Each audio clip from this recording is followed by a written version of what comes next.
Well, I had done work on Middle East politics previously. My first book and dissertation was about the Middle East from the perspective of alliances, and I'd actually written about the Israel lobby in that book, although not in as much detail and not with as much of a critical eye, I think is one way to put it.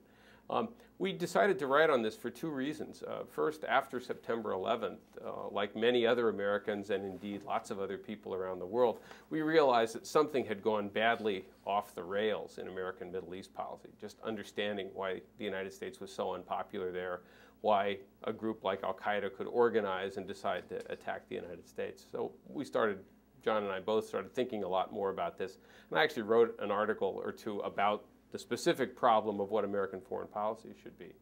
Second, the more we thought about it, the more we realized that there was an aspect of American Middle East policy that was very important and very influential. It was the role of different pro-Israel groups in the United States, but it was a topic that not very many people wanted to talk about. It was a real third-rail question because anybody who did try to bring it up usually got attacked and often got smeared in various ways. And we decided that we were in sufficiently secure and prominent positions that we could try to bring this up. And one of our purposes then was to simply break the taboo and make this a subject that one could actually talk about, the same way you would talk about the farm lobby or the oil lobby or the National Rifle Association or the American Association of Retired Persons. These are all important public or important interest groups, and they get talked about all the time, but the Israel lobby was one that nobody really wanted to debate, and we decided that wasn't a good idea. So we wrote a book. The basic argument is that there's a loose coalition of groups that don't agree on every issue, that are not all predominantly Jewish American, but are all committed to trying to maintain a special relationship between the United States and Israel. And that over time these groups had become more influential. That what they were doing was entirely legitimate, just good old-fashioned interest group politics. But like some other interest groups, they'd gotten to be quite powerful and had a pretty dramatic effect on what the United States was doing in the Middle East, both in terms of providing unconditional support for just about anything Israel was doing, but also influencing our foreign policy more broadly throughout the entire region. And we decided that not only was this not good for the United States, that it was producing policies that were harmful to the country, but we also argued that it was not good for Israel. In fact, that many of these policies, which tended to be on the more hard-lined end, were unwittingly causing harm to Israel as well. And we thought that what the United States should have is a much more normal relationship with Israel. We should treat it the way we treat other democracies like Britain or France or Japan or India, where we support them when they're doing things that are in our interest, and we don't support them when they're doing things that aren't in our interest. Needless to say, even saying that, which sounds, I think, pretty banal, got us both a fair degree of attention, but also a non-trivial amount of abuse. One is Israel's settlements policy. The official position of the American government since 1967 has been that settlements in the West Bank are not a good idea. They're not good for Israel. They're not consistent with international law. And so we formally oppose them. But no American president has ever put any substantial pressure on Israel to stop that. And it's continued to be the largest recipient of U.S. economic and military aid, even though it's doing something that we clearly don't want them to do. And even though many Israelis now understand that this was a huge strategic blunder on their part to try and colonize the West Bank, we would have been a better ally if we'd stopped that many years ago. So that would be one example.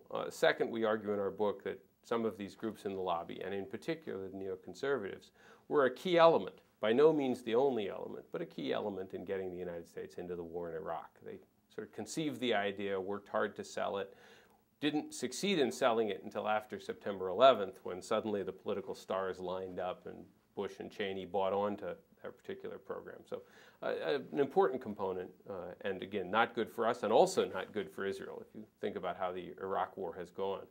And then last but not least, I would argue that the response to the war in Lebanon in the summer of 2006, where Israel's response to Hezbollah, which they had every right to respond, but it wasn't a smart response, and we would have been a better ally, again, if we had either pushed the Israelis to come up with a better way of dealing with Hezbollah or gotten the war ended very quickly before it lasted a month, before lots of civilian areas in Lebanon were attacked, before Hezbollah had been able to fire hundreds of rockets into Israel as well. The United States didn't do that. We didn't actually shut it down. We backed the Israelis, even though their policy was quite ill-conceived. So in all three of those cases, I would argue the lobby was a key player in shaping U.S. policy, and in each case, it wasn't good for us and it wasn't good for Israel either. They're not doing anything that's substantially different. It's a lot of the same techniques. You go up on Capitol Hill. You try to get journalists to write things that are favorable to your cause. When they don't write things favorable, you protest. You do the same things that the National Rifle Association is. You make sure that congressmen understand that if they take positions contrary to what you want, you're going to try to steer campaign contributions to the other side, if at all possible. So the nature of the activities is pretty similar to what other powerful groups do as well. You know, why is Social Security a sacrosanct third rail issue? It's because the AARP has a position of that and they can organize their members. And so a politician who suddenly steps up and says, you know, I think Social Security ought to be cut is going to be in real trouble for doing that.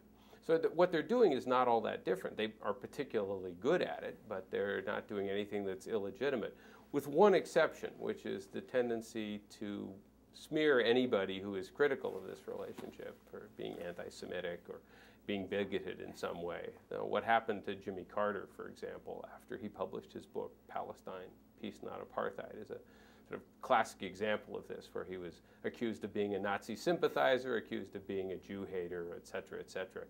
And this is a president who had done as much for Israeli security as any American president ever has.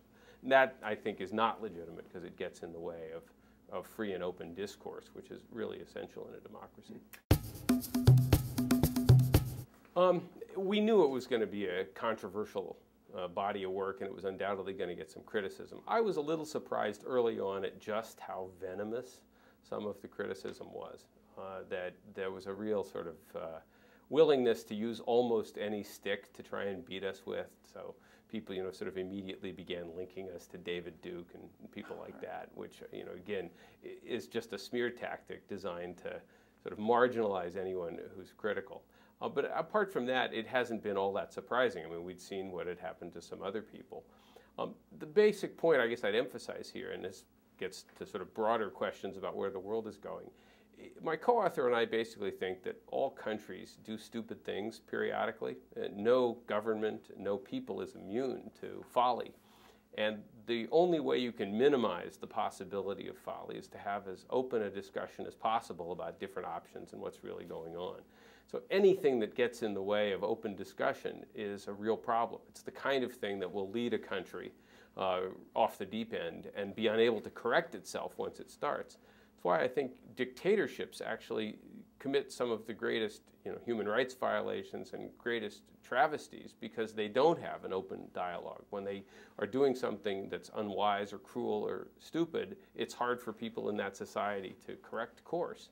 So here in a democracy, we do have the opportunity for doing that, and one of the things we ought to be doing is encouraging open discussion as much as possible, so that stupid policies are either not adopted, or when they are adopted, as will happen from time to time, we can figure it out quickly and change course.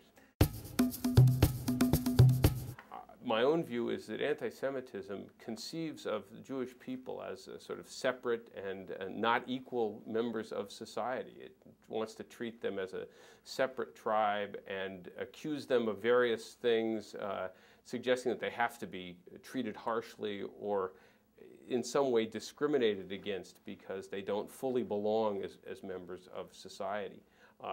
This is the complete opposite of what I believe. I think that Jewish Americans are like everybody else. I think Jews are like everybody else. And they ought to be treated like every other member of society, every other ethnic group, every other religious group.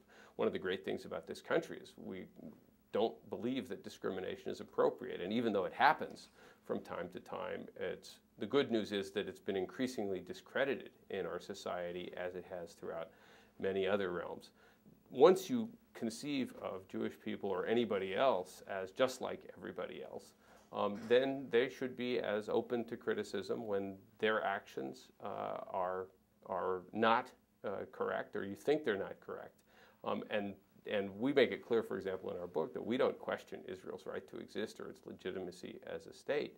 But no country should be immune from criticism, and no interest group in the United States should be immune from criticism. Somebody wants to criticize college professors, that's fine. If somebody wants to criticize Republicans or Democrats or people who are in favor of disarmament, that's good too. But I think there's a pretty clear distinction between the way most anti-Semites think of this and the way my co-author and I do, and I think many other Americans. Well, any country that the United States is allied with, it seems to me one should be able to examine that relationship and ask, is it going in the right way? But the key there is not that we want to focus disproportionate attention on Israel and single it out in any particular way. It's rather that American policy has already singled out Israel in some fundamental ways.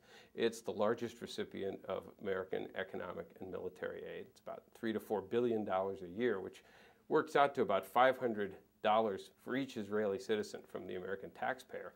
And this is a country that's not a poor country any longer. It has the 29th per capita income in the world, which is a wonderful thing. It's a remarkable testimony to the industry and achievement of Israel's own citizens.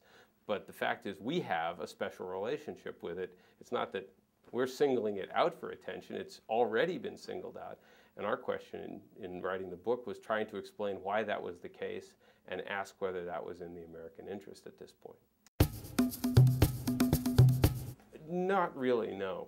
It's the strongest military power in the region. It has a strong ally in our case. It's won every war it's fought. You could argue about the most recent war with Lebanon, but that was not an existential war.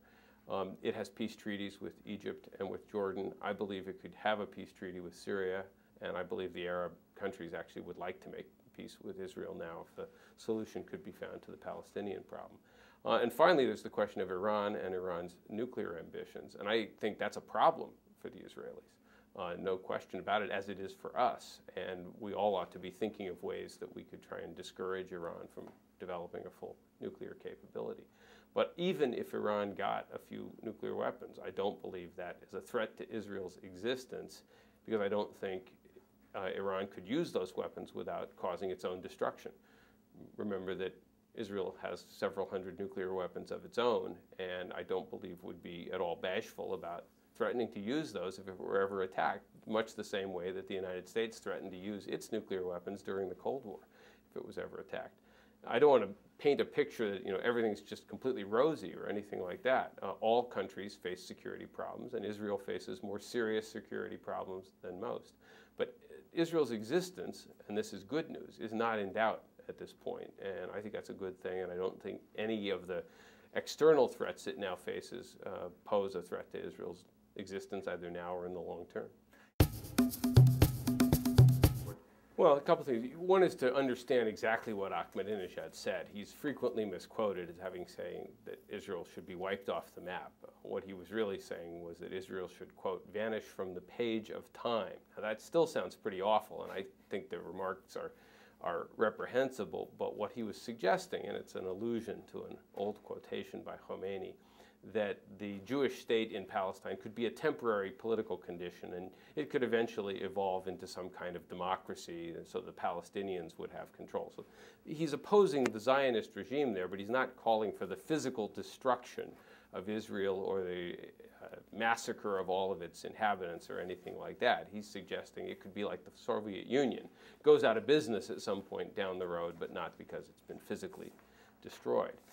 I think if I were an Israeli, and indeed as an American, I find those remarks deeply objectionable, because I think the existence of a Jewish state is a good thing. But how you deal with that is not necessarily by, say, advocating preventive war or by exaggerating the particular danger it calls for. What it seems to me we want to do is isolate people like Ahmadinejad, do our best to strengthen more moderate forces in Iran, look for a deal with the Iranians that prevent them or discourage them from going ahead and getting nuclear weapons, and finally, doing everything we can to get a final settlement between Israel and the Palestinians, which would take away the main political cause that extremists like Ahmadinejad like to invoke. I think once you get that one settled, the extremists start looking like obstructionists and criminals, and we don't have a problem anymore. We don't have anywhere near the problem that we're facing today. I don't see any reason why a Jewish state can't exist in perpetuity in Palestine where it is now. I mean, I can imagine ways in which the Zionist project over many decades and many centuries might eventually erode, but I also see lots of reasons why it might continue. That's really beyond the scope of what we were working on as well, and will, if anything, reflect political and social developments inside Israel that are very hard to foresee. It's a great question. Most of the criticisms, to be honest, I don't think did much damage to our basic argument. There were a lot of people who called us names that I think was largely irrelevant, predictable but irrelevant.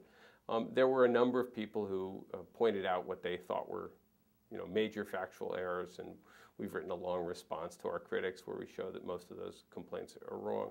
I did take seriously the concern that a number of people voiced that, all right, fine, these criticisms are well-intentioned, you may even be right, but your work is going to be misused. It's going to be taken by bigots. It's going to be seized upon by anti-Semites who will use it for their own nefarious purposes. And I thought, a lot about that, and I would not want to have written something that could be used in those terms. If I thought that the kind of anti-Semitism that existed, centuries ago, or as more recently in the 20th century, was coming back in any significant way, I would have had real doubts about writing the book. The good news is I don't think that's the case, particularly in the Western world. I think the good news is that anti-Semitism has been completely discredited among respectable members of society, and that's wonderful. So I don't think the danger that people are pointing to is actually likely to materialize. Moreover, I think the fear of bringing about a resurgence of anti-Semitism can't be allowed to stifle discussion, can't be allowed to stifle debate. Those who say, you might be bringing back anti-Semitism, therefore you can't criticize Israel, and therefore you can't criticize, say, the activities of AIPAC or other groups, are basically saying, this fear means we can't have a conversation. And as I said a while back, I think the ability to talk openly about political and social issues is essential to getting policies right, and we can't allow anything to silence us.